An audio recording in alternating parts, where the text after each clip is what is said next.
नमस्कार। शोमरतुड़ी एनालिसिस में आपका स्वागत है। सभी लोगों से निवेदन है, सभी भाइयों से निवेदन है जो सनातनी है और राष्ट्रवादी है, वो मेरे इस चैनल को सब्सक्राइब करें और इसमें कमेंट करें और लाइक करें। धन्यवाद। अभी कल की बात है कि सुप्रीम कोर्ट में एक याचिका आई, जो खजुराहो में मंदिर है, एक जावारी मंदिर है, उसमें मुगलों के टाइम पे एक मूर्ति तोड़ी गई थी, भगवान विष्णु की 7 फुट ऊंची मूर्ति। तो उसको रिस्टोर करने के लिए एक किसी राकेश दलाल नामक श्रद्धालु ने एक याचिका दायर करी सुप्रीम कोर्ट के पास कि भाई ये इसको जो है सरकार को आदेश दिया जाए, इसको सही करे, रिपेयर करें। और क्योंकि हमारी भावना का प्रश्न है, विष्णु हमारे सबसे बड़े देवता हैं और उनकी ये मूर्ति जो है हमें विघ्न करती है, हमें जो है बहुत दुख होता है ये देख करके। ठीक है, ये आईएसआई के संरक्षण में है और यूनेस्को द्वारा संरक्षित है, ये बात हम मान सकते हैं और है भी, ये बात सच्चाई है।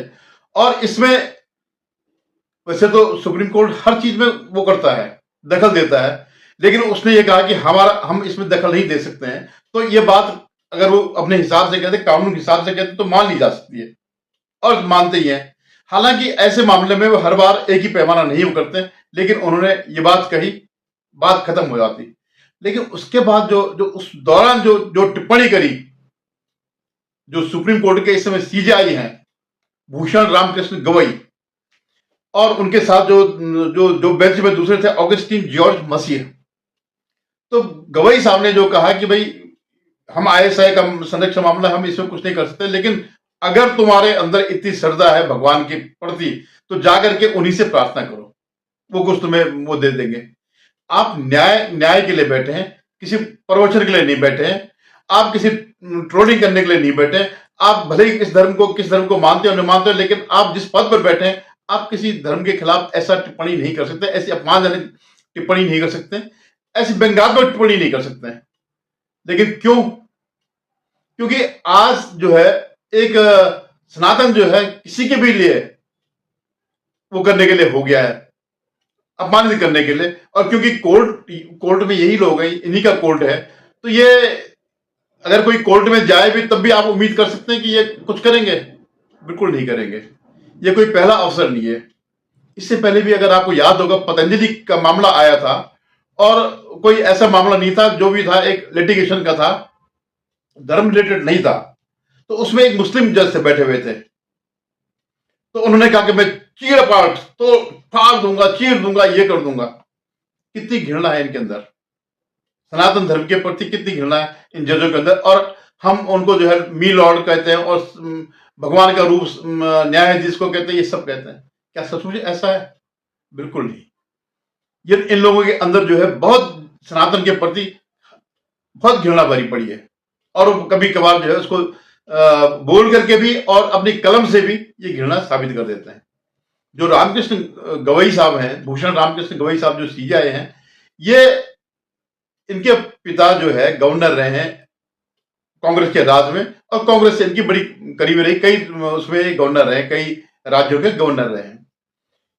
जब इन्होंने एक बार कहा था ये धर्म से बौद्ध हैं और उन्होंने डिक्लेयर भी किया कि मैं पहला बौद्ध हूं जो सीजेआई बना है, अच्छी बात है। उसके अलावा उन्होंने एक बात और कही थी कि मैंने जरूर आरक्षण लिया है और मैं क्योंकि बौद्धों को भी आरक्षण है, लेकिन जो मेरा बेटा होगा वो आरक्षण नहीं लेगा, वो जनरल उसमें आएगा।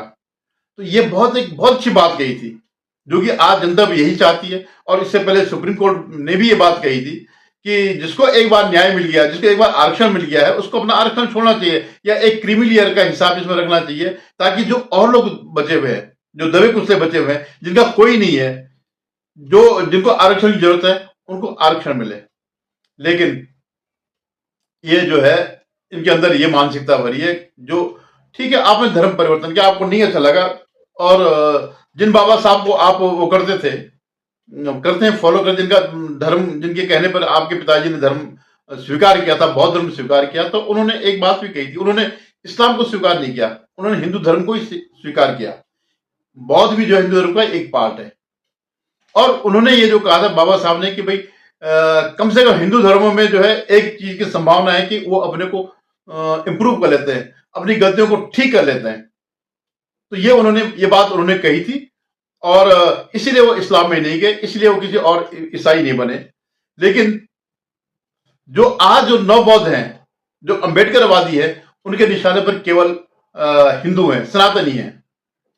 आप ये देखिए कि बामिया में मूर्तियां थी, जब कभी कनिष्क का राज था या उसके वंशजों का हुई, इसका कनिष्क का राज जो है अफगानिस्तान तक फैला था।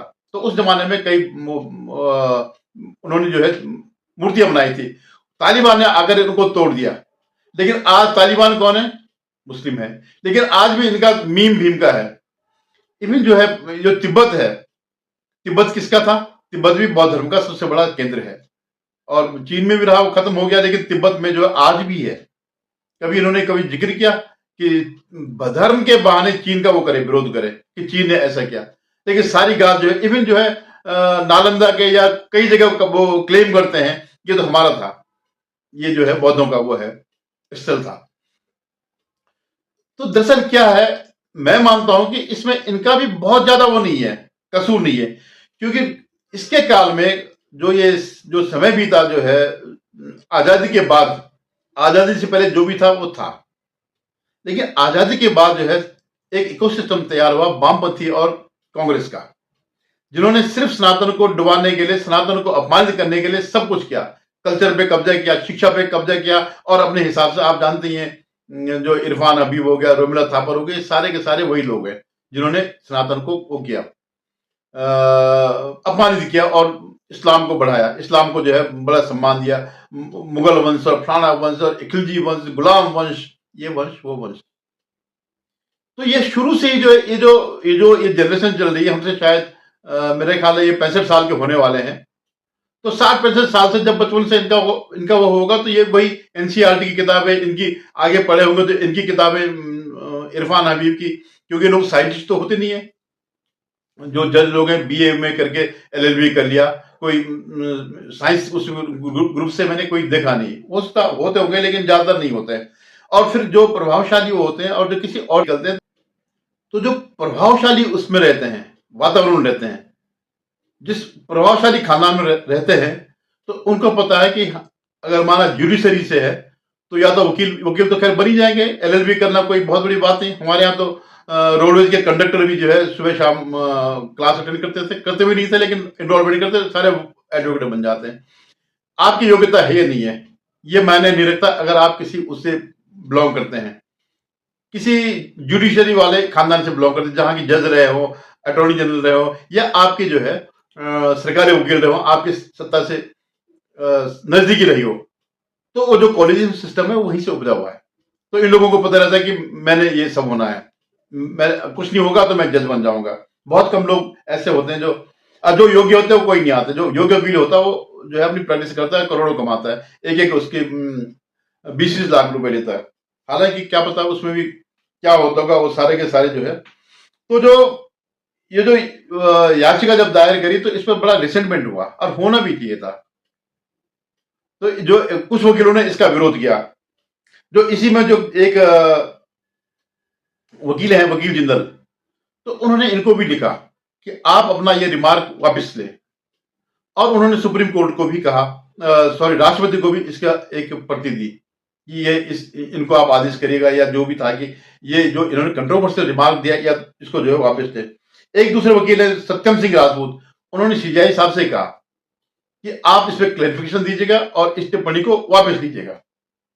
तो काफी रिसेंटमेंट है। हालांकि इन चीज से कोई फर्क नहीं पड़ता। मैं आपको बताता हूं कि ये लोग कितने बायस्ड हैं। ये जो कांवड़ यात्रा है, वहां इनका जो है सेकुलरिज्म आ गया कि वो कहीं भी खा सकते हैं। वे क्यों खा सकते हैं? उनकी नहीं इच्छा खाने की, लेकिन आपने जबरदस्ती थोप दिया जो है किसी को भी कुछ भी सड़ा गला गोमूत्र सब खाने के लिए बाध्य किया कि आप जो है नाम नहीं लगा सकते। नाम लगाने में क्या क्या हर्ज है? और अगर माना ये बात हो ही गई, माना अगर ये बात आपके मान ली कि मुस्लिम नाम से हिंदू उनके परचेज नहीं करेंगे कहीं से भी, तो ये तो पूरे देश में हो सकता है। ठीक है, साहब यात्रा में टाइम नहीं है, लेकिन जो आप मोहल्ले में रहते हैं, गांव में रहते हैं, गली में जहां भी रहते हैं, तो वो तो कर ही सकते हैं इस बात को। तो इनके डबल स्टैंडर्ड है, कहीं ये धर्म की बात करते हैं, कहीं नहीं करते।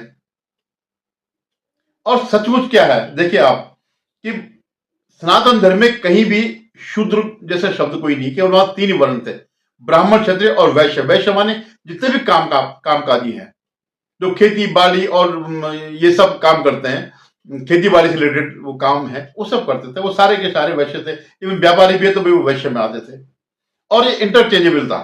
ऐसा नहीं कि अगर कोई जन्म से ब्राह्मण होगा तो ब्राह्मण ही वो कुछ और काम नहीं कर सकता, या कोई क्षत्रिय तो ब्राह्मण नहीं बन सकता। विश्वामित्र को आप जानते होंगे, वो क्षत्रिय थे लेकिन उन्होंने वो ऋषि बन गए थे। ऐसे कई वो है।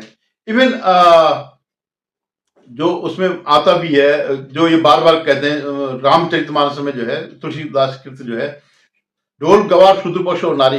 लेकिन शूद्र का तो कहीं वो कंसेप्ट है, शूद्र एक मानसिक प्रवृत्ति है, उसको बोलते हैं यार तो बड़ा क्षुद्र आदमी है, तो क्षुद्र का शूद्र हो गया, जो जिसकी मानसिकता छोटी सोच वाले। लेकिन क्योंकि इकोसिस्टम और अंग्रेजों से लेकर के भाई मुसलमानों तक और ये जो कांग्रेस का सिस्टम था, उन्हें इससे कोई मतलब नहीं था। उनको सिर्फ जो है सनातन को ही अपमानित करना था और कोई दूसरा इनका कारण नहीं था। आप एक चीज बताइए, 1000 साल तक भारत में हिंदुओं का राज नहीं रहा, मुस्लिमों के आगमन के बाद से कभी नहीं रहा। तो क्यों फिर ये वो है, क्यों आप 1000 साल से जब नहीं रहा तो क्यों आप दोष देते हैं?